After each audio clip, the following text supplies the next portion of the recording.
Danny West has been living with HIV for the past 24 years. He is now an HIV counsellor working across the UK.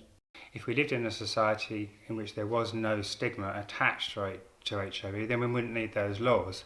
But the bottom line is that people do get mistreated, and information does pass from one organisation, one person to another without a person's consent. I think what HIV has done is taken the lid off the fact that we've become very complacent about confidentiality anyway as a society, and that ultimately information about my health is my information, and I should have the right to decide who knows about my health and who doesn't know about my health.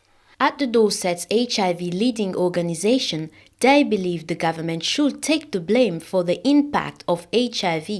They're complicit, yes, I think so, yes. That's my personal opinion. The government does very little to promote any aspect of HIV treatment, testing or prevention. Under the Disability Discrimination Act, a HIV-positive person is protected. But is confidentiality hindering the process of HIV prevention in the country? The government cannot be accused of spreading HIV. I would say that was a very incendiary accusation, and I expect it was intended to be so.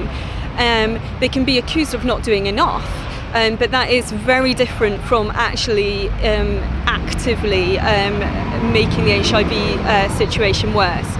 Now, the implication of your question is that the government should label everybody who has got HIV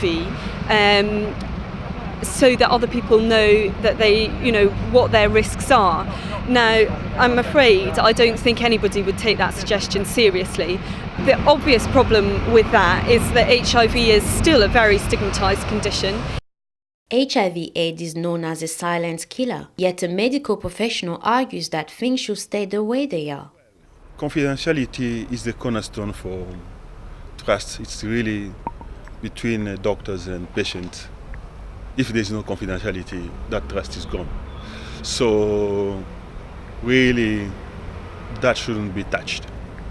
Meanwhile, with the current HIV drug treatment available, Danny's concern remains the issue of getting older. I've created a life around me that works with my health, that supports my health, and as a result of that, I'm a couple of years off 50, which is something I never ever thought I would. I never thought I'd be 50. So now I'm having to deal with all the issues about getting older and not being able to read the newspaper without my glasses. Arlette reporting, Bournemouth.